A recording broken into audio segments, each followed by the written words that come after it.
नमस्कार दोस्तों, स्वागत है आपका स्टडी फॉर सिविल सर्विसेज में। वीडियो को पूरा देखिए। कोई भी आपका फीडबैक है, कोई सजेशन है, तुरंत वीडियो में कमेंट करके जरूर बताइए। अच्छा लगे तो वीडियो लाइक जरूर कर लीजिए और ऐसे वीडियो लगातार फ्री में पाने के लिए चैनल को तुरंत सब्सक्राइब कर लीजिए और बेल आइकन को जरूर टैप कर लीजिए ताकि आगे भी सारे वीडियो आपको मिलते रहे। यूट्यूब में फॉलो करते हैं तो प्लीज ये वाला फ्री टेलीग्राम चैनल जरूर ज्वाइन कर लीजिएगा। सारे नोटिफिकेशन, सारे अपडेट यहीं पे आते हैं, ध्यान रखिएगा। स्टडी फॉर सिविल सर्विसेज का कोई भी पेड ग्रुप अगर आपको ज्वाइन करना है तो सिर्फ 8564805309696086089483864455 यही नंबर है हमारे, सिर्फ जहां पे कॉल या व्हाट्सएप कर सकते हैं।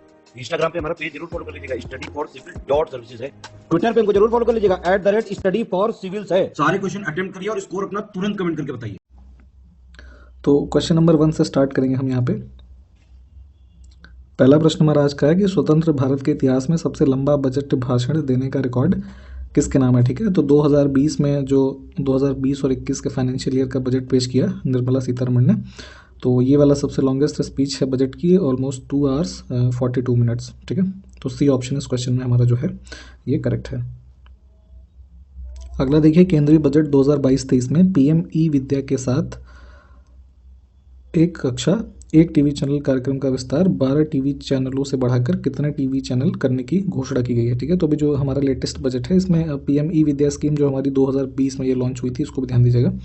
तो यहाँ पे इसके अंतर्गत जो एक कक्षा एक टीवी चैनल कार्यक्रम है, तो इसमें पहले 12 टीवी चैनल थे, अब इनकी संख्या बढ़ा के यहाँ पे 200 जो है अनाउंस किया गया है बजट में। तो यहाँ डी देखिए, डी ऑप्शन हमारा करेक्ट होगा इस क्वेश्चन के लिए।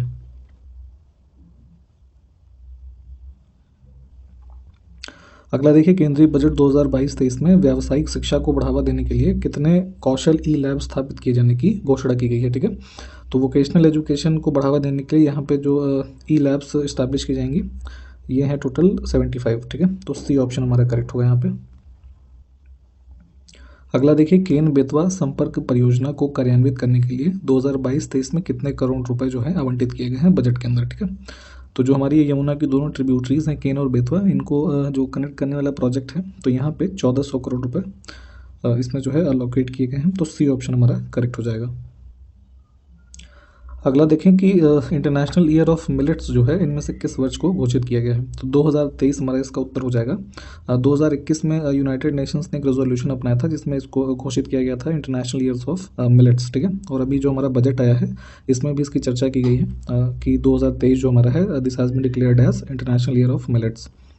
तो बी ऑप्शन जो है यहाँ पे करेक्ट है। अगला देखिए कि what percentage of defence research and development budget will be open to industry, startups and academia for research and development in the field of defence. ठीक है, तो ये अभी हमारा जो बजट अभी लेटेस्ट है उसके अकॉर्डिंग पूछा जा रहा है। तो ये जो शेयर है defence research and development budget का, उसका 25% जो है this will be open for the startups, academia and research and development in the field of defence. ठीक है, तो सी ऑप्शन यहाँ पे हमारा करेक्ट होगा। अगला देखें, आत्मनिर्भर भारत के एक हिस्से के रूप में वर्ष 2022-23 में कितने किलोमीटर रेल नेटवर्क को कवच के अंतर्गत लाया जाएगा। ठीक है, तो बेसिकली कवच क्या है कि एक एंटी कोलिजन टेक्नोलॉजी है ना, वर्ल्ड क्लास, जो इंडिजिनसली इंडिया में डेवलप की गई है। तो इसके अंतर्गत जो हमारा ये फाइनेंशियल ईयर 2022-23 के अंदर ये 2000 किलोमीटर का नेटवर्क जो है इसमें इंक्लूड किया जाएगा। ठीक है, तो सी ऑप्शन करेक्ट होगा। और इसी में रेलवेज के अंदर ही ऑलमोस्ट 400 नई वंदे भारत क्लास की जो ट्रेन हैं उनको भी अगले 3 वर्षों में बनाया जाएगा। अगला देखें कि बजट 2022-23 में पीपीपी मोड के जरिए कितने स्थानों पर मल्टी मॉडल लॉजिस्टिक्स पार्क बनाने के ठेके दिए जाएंगे। ठीक है, तो पब्लिक प्राइवेट पार्टनरशिप के मोड पे यहाँ पे जो मल्टी मॉडल लॉजिस्टिक्स पार्क्स हमारे कंस्ट्रक्ट किए जाएंगे और इनकी संख्या है बजट के अंदर 4। ठीक, तो सी ऑप्शन करेक्ट होगा। अगला देखें, पीएम गति शक्ति मास्टर प्लान के तहत 2022-23 में राष्ट्रीय राजमार्ग नेटवर्क को कितने किलोमीटर तक बढ़ाया जाएगा। ठीक है, तो जो हमारे नेशनल हाईवेज के नेटवर्क्स हैं इनको एक्सटेंड किया जाएगा 25,000 किलोमीटर और। ठीक, तो डी ऑप्शन करेक्ट है। अगला देखें कि इनमें से किस फाइनेंशियल ईयर तक राजकोषीय घाटे को 4.5% से निचले स्तर पर लाया जाएगा। ठीक है, तो ये गवर्नमेंट ने एक जो है टारगेट सेट किया है यहाँ पे 2025-26 का। ठीक है, इस फाइनेंशियल ईयर तक जो हमारा फिजिकल डेफिसिट है इसको घटा करके 4.5 तक करना है। और जो अभी नेक्स्ट ईयर के लिए फाइनेंशियल ईयर के लिए जो हमारा फिजिकल डेफिसिट टारगेटेड है वो ऑलमोस्ट 6.4% है, इसको ध्यान दीजिएगा, 6.4% ऑफ जीडीपी। ठीक है, और जो हमारा गवर्नमेंट का एक्सपेंडिचर है फॉर द फाइनेंशियल ईयर 2023 ये ऑलमोस्ट है 39.45 लाख करोड़, ठीक है, तो इसको भी ध्यान दें।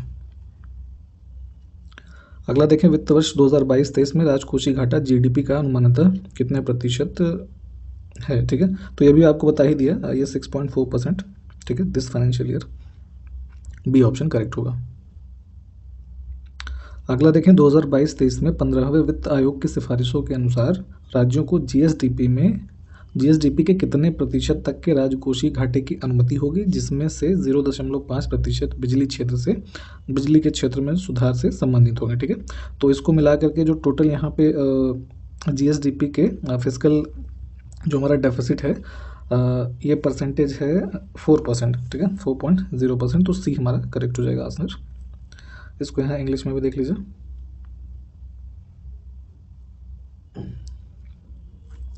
दो 2022 में कितने डाकघरों में कोर बैंकिंग सिस्टम चालू हो जाएगा, ठीक है, तो बेसिकली जो बैंकिंग सिस्टम्स होते हैं प्रॉपर बैंक में, कोर बैंकिंग सॉल्यूशंस सिस्टम जो हमारे होते हैं सीबीएस, ठीक है, जिसमें कि फुल्ली बैंकिंग सर्विसेज प्रोवाइड की जाती हैं। तो यहाँ पे जो हमारे पोस्ट ऑफिसेज हैं, ऐसे पोस्ट ऑफिसेज इसमें जो 2022 में कंप्लीट होंगे ये हैं 1.5 लाख, ठीक है, यानी कि 1.5 लाख, तो डी ऑप्शन हमारा करेक्ट हो जाएगा।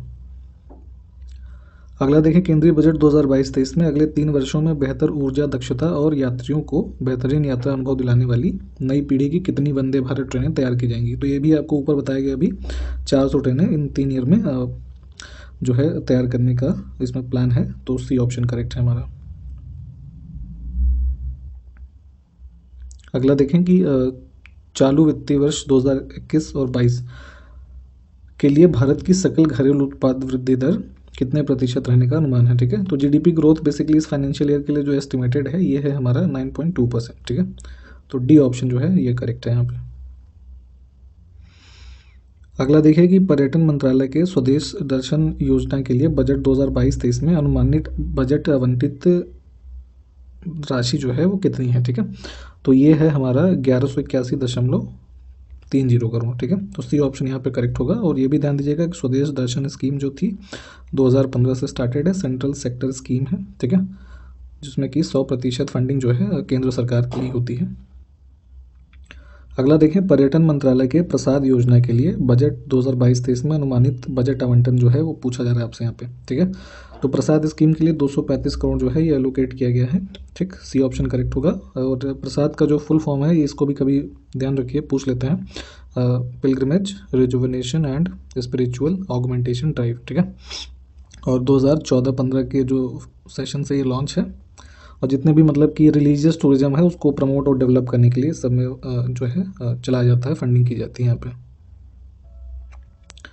अगला देखें, 2022-23 के बजट में पर्यटन मंत्रालय को 2400 करोड़ रुपए आवंटित किए गए हैं कुल मिला के, जो 2021-22 में आवंटित बजट की तुलना में कितने प्रतिशत अधिक है, ठीक है, तो यहाँ पे 18.42% का लगभग बढ़ोतरी हुआ है, तो ए ऑप्शन हमारा करेक्ट होगा।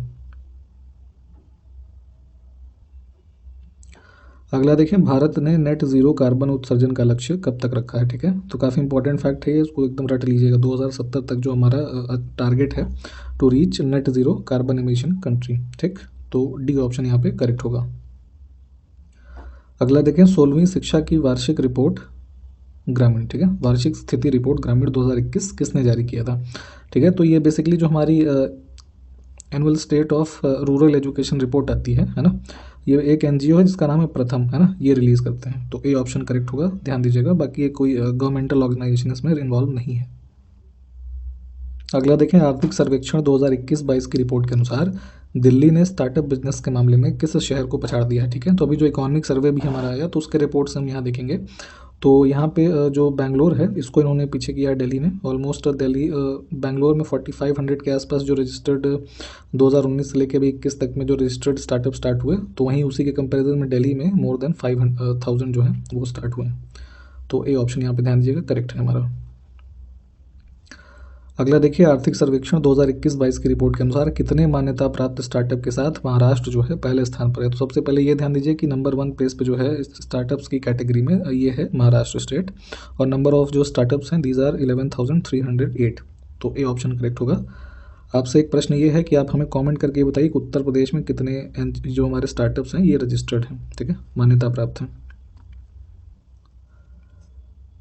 अगला देखिए, आर्थिक सर्वेक्षण 2021-22 की रिपोर्ट के अनुसार भारत ने यूनिकॉर्न की संख्या में यूके को पीछे छोड़ दिया है और साल 2021 में कितनी भारतीय कंपनियों ने यूनिकॉर्न का दर्जा हासिल किया है। तो पहले ये समझिए यूनिकॉर्न होता क्या है, ठीक है। तो बेसिकली जो हमारे स्टार्टअप्स होते हैं उनके टर्म्स में कोई भी एक बिजनेस टर्म ऐसे समझ लीजिए कि कोई भी एक ऐसा स्टार्टअप हो जिसकी वैल्यूएशन हो, है ना, $1 बिलियन, है ना, $1 बिलियन से ज़्यादा की, ठीक है।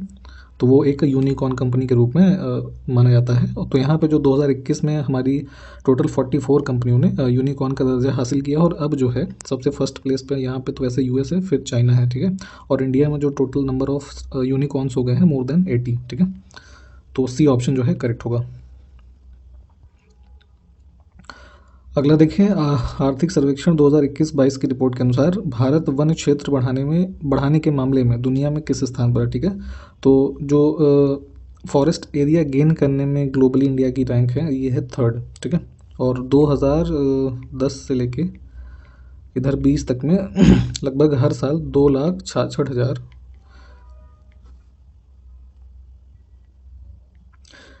ये 2,66,000 हेक्टेयर जो है वन हर साल जोड़ा गया है। तो यहाँ पे जो हमारा सी ऑप्शन है ये करेक्ट है। अगला देखें, भारत के कुल भौगोलिक क्षेत्र का कितने प्रतिशत भाग वनों से आच्छादित है, ठीक है। तो हमारे इंडिया का जितना भी टोटल ज्योग्राफिकल एरिया है उसका कितना प्रतिशत लगभग फॉरेस्ट से कवर है, ठीक है। तो फिलहाल इस प्रश्न में उत्तर है डी 24%। और ये सही आंकड़ा कितने परसेंट है एग्जैक्ट आप हमें कॉमेंट करके बताइए। भारत में विश्व के कुल वनों का कितने प्रतिशत वन क्षेत्र पाया जाता है, ठीक है। तो अप्रॉक्स जो भारत में परसेंटेज है total forest around the world का ये है 2%। बी ऑप्शन करेक्ट होगा। आर्थिक सर्वेक्षण के अनुसार शीर्ष 10 देशों ने वैश्विक वनों में कितने प्रतिशत का योगदान दिया है, ठीक है। तो जो टॉप 10 कंट्रीज हैं ग्लोबल, तो जितना भी विश्व का फॉरेस्ट है उसमें इनका कंट्रीब्यूशन है अराउंड मोर देन 66%, ठीक है। तो ऑप्शन हमारा ए जो है ये करेक्ट होगा। अगला देखें, आर्थिक सर्वेक्षण के अनुसार भारत में किस राज्य में सर्वाधिक वन क्षेत्र हैं, ठीक है। तो अभी जो फॉरेस्ट सर्वे की रिपोर्ट भी आई थी उसमें भी इस चीज़ का वक्तव्य था। मध्य प्रदेश में सबसे ज़्यादा भारत में जो है वन पाए जाते हैं, वन क्षेत्र है। और भारत के कुल वन क्षेत्र का लगभग ये 11% है। इसके बाद जो है आपका अरुणाचल प्रदेश का स्थान आता है। तो डी ऑप्शन जो है करेक्ट हो जाएगा। अगला देखिए, आर्थिक सर्वेक्षण के अनुसार भारत के कुल भौगोलिक क्षेत्र के प्रतिशत के रूप में वन आवरण के मामले में शीर्ष राज्यों का सही अवरोही क्रम कौन सा है, ठीक है। तो अगर हम यहाँ पे देखें तो ये बी ऑप्शन हमारा करेक्ट होगा। इसमें क्या है कि जो मिजोरम है यहाँ पे लगभग 85% वन क्षेत्र है। उसके बाद आपका जो अरुणाचल प्रदेश है इसमें 79 है और मेघालय में 76, ठीक है। तो बी को चुन लेते हैं यहाँ पे।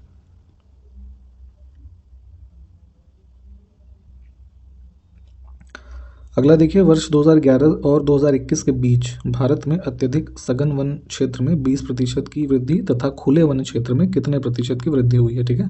तो यहाँ पे जो डेंस फॉरेस्ट है हमारे इनकी इंक्रीज जो है 20% है और जो हमारे ओपन फॉरेस्ट है ये है ऑलमोस्ट 7%, ठीक। तो डी ऑप्शन करेक्ट हुआ। ये सब फैक्ट है, एकदम याद कर लीजिए, एग्जाम में ऐसे ही आएगा।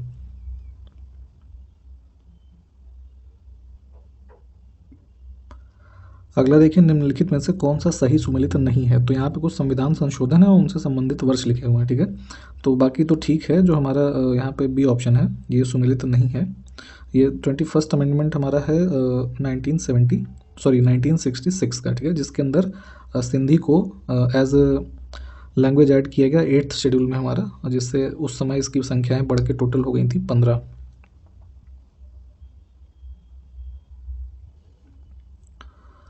कोई व्यक्ति जो संसद का सदस्य नहीं है और मंत्री बनना है चाहता है तो उसे कितने माह के अंदर संसद का सदस्य बनना होगा, ठीक है। तो ऐसे तमाम एग्जाम्पल हुए हैं। अभी जैसे जो हमारी वर्तमान लोकसभा ही चल रही है तो एस जयशंकर जो हमारे विदेश मंत्री हैं, ठीक है, तो ये किसी हाउस के सदस्य नहीं थे, ठीक है। तो इनको विदेश मंत्री बनाया गया और विद इन 6 मंथ्स इनको राज्यसभा की सदस्यता मिली एज अ सांसद। तो ये कार्यकाल होता है हमारा 6 महीने के अंदर ये प्रावधान होना चाहिए। अगला देखें, 1862 में निम्नलिखित में से किस भारतीय को विधान परिषद में नामित नहीं किया गया था, ठीक है। तो 1862 में जो लॉर्ड कैनिंग था उस टाइम पे उसने 3 सदस्यों को लेजिस्लेटिव काउंसिल में जो है नॉमिनेट किया, जिसमें कि पटियाला के महाराज थे और बनारस के राजा और सर दिनकर राव, ठीक है। आगरा के राजा इसमें नहीं थे। तो टोटल 3 लोग ही थे, तो सी ऑप्शन जो है ये गलत है।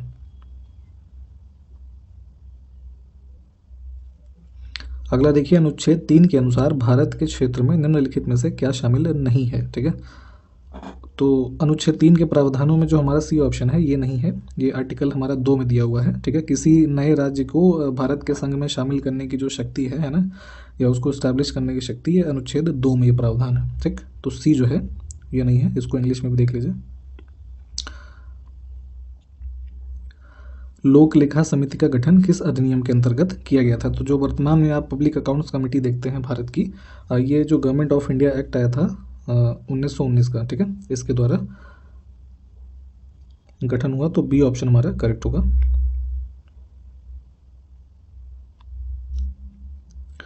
निम्न में से कौन किसी राज्य का मुख्यमंत्री बने बिना भारत का प्रधानमंत्री बना, ठीक है। तो यहाँ पे देखिए, चौधरी चरण सिंह, बीपी सिंह और मोरारजी देसाई पूर्व में चीफ मिनिस्टर रह चुके थे, परंतु चंद्रशेखर जो थे ये चीफ मिनिस्टर नहीं थे, ठीक है। तो सी ऑप्शन हमारा करेक्ट हो जाएगा। अगला देखिए, which one of the following is not a principle of Panchsheel, ठीक है। तो बेसिकली पंचशील जो एक प्रिंसिपल है इंडिया और चाइना के बीच में 1954 में, ये बेसिकली एक अग्रीमेंट हुआ था, पंचशील सिद्धांत के नाम से आप जानते हैं हिंदी में। तो इसमें अगर हम देखें तो नॉन अलाइनमेंट का यहाँ पे ऐसा कुछ नहीं है, ठीक है। बाकी ये पीसफुल कोएग्जिस्टेंस और ये म्यूचुअल रिस्पेक्ट और म्यूचुअल नॉन इंटरफेरेंस, ये 3 है। इसके अलावा जो 2 और थे, तो एक म्यूचुअल नॉन एग्रेशन, ठीक है, और ये टेरिटोरियल इंटेग्रिटी हो गया, और एक और था कि इक्वालिटी एंड कोऑपरेशन, है ना, फॉर म्यूचुअल बेनिफिट, ठीक है। और पीसफुल कोएग्जिस्टेंस आपका ही है, तो 3 ये 2 5 हो गए, ठीक। तो ध्यान दीजिएगा, नॉन अलाइनमेंट जैसा इसमें कुछ नहीं था। भारत के संविधान से संबंधित निम्नलिखित युग्मों में से कौन सा एक सही नहीं है, ठीक है। तो कुछ विषय लिखे हैं यहाँ पे और संबंधित सूची लिखी है, ठीक है। तो यहाँ पे जो विद्युत है ये गलत है, ये हमारा समवर्ती सूची का विषय है ना। बी ऑप्शन जो है ये करेक्ट होगा। अगला देखिए, निम्नलिखित में से कौन वित्त आयोग की प्रत्येक अनुशंसा को संसद के सदन में रखने के लिए बाध्य कर सकता है, ठीक है। तो बेसिकली जो फाइनेंस कमीशन होता है अनुच्छेद 280 के अंतर्गत, है ना, 5 साल के लिए कॉन्स्टिट्यूट करते हैं प्रेसिडेंट, और ये रिपोर्ट जो है प्रेसिडेंट को देता है, फिर प्रेसिडेंट जो है वो यहाँ पे लेट डाउन करते हैं हाउसेज ऑफ पार्लियामेंट में, ठीक। तो ये ऑप्शन जो है ये करेक्ट होगा। अगला देखिए, निम्नलिखित में से कौन प्रसिद्ध अवधि सत्र 1955 के दौरान कांग्रेस का अध्यक्ष था, ठीक है। तो ये बेसिकली अवधि एक प्लेस है चेन्नई में, वहाँ पर सेशन हुआ था 1955 में कांग्रेस का, और यहीं से जो एक सोशलिस्ट इकोनॉमिक पाथ है अडॉप्ट किया गया, है ना, आगे जो भारत में उस पर को फॉलो किया गया। तो सी ऑप्शन यहाँ पे करेक्ट होगा हमारा। ब्रिटिश सरकार द्वारा घोषित किए जाने के बाद निम्नलिखित में से कौन सा सुधार लाया गया जिसका उद्देश्य भारत में धीरे धीरे जिम्मेदार सरकार का परिचय कराना था, ठीक है। तो एक रिस्पॉन्सिबल गवर्नमेंट के इंट्रोडक्शन के लिए यहाँ पे जो गवर्नमेंट ऑफ इंडिया एक्ट 1919 का था, इसको लाया गया था। तो बी ऑप्शन जो है हमारा करेक्ट होगा। अगला देखिए, निम्नलिखित में से कौन सा आंदोलन महात्मा गांधी से संबंधित नहीं है, ठीक है। तो काकोरी इंसिडेंट जो है ना, 1925 का, इसमें महात्मा गांधी का कोई संबंध नहीं है। जो हमारे हिंदुस्तान रिपब्लिकन एसोसिएशन के मेंबर्स थे, जिसमें कि राम प्रसाद बिस्मिल, अशफाक उल्ला खां, है ना, राजन लाहिड़ी, ये सब लोग, तो इनके द्वारा ये कैरी आउट किया गया था काकोरी ट्रेन इंसिडेंट। और अभी रिसेंटली इसका नाम जो है काकोरी जो ट्रेन, मतलब काकोरी कांड जिससे पहले बोलते थे, तो काकोरी ट्रेन एक्शन नाम इसको जो है परिवर्तित किया गया है, ठीक है, गवर्नमेंट ऑफ उत्तर प्रदेश के द्वारा। तो इसको भी ध्यान रखिएगा। अगला है, निम्नलिखित में से गलत सुमेलन को चुनना है हमें, ठीक है। तो कुछ यहाँ पे ऑर्गेनाइजेशन से उनके संबंधित वर्ष लिखे हैं। तो ब्रह्म समाज 1828 है, ठीक है, राजा राम मोहन रॉय ने उसकी स्थापना की है, तो ये वाला गलत मिला हुआ है। निम्न में से किस उग्रवादी नेता ने कहा था कि हमारा उद्देश्य आत्मनिर्भरता है, भिक्षावृत्ति नहीं, ठीक है। Self sufficiency is our aim, not beggariness, ठीक है। तो ये बाल गंगाधर तिलक का स्टेटमेंट था। बी ऑप्शन करेक्ट होगा। लाला लाजपत राय को शेर ए पंजाब के नाम से जानते थे और इन्हें किस अन्य नाम से भी जाना जाता था? तो पंजाब केसरी इनका जो है दूसरा नाम था। तो ए ऑप्शन करेक्ट होगा।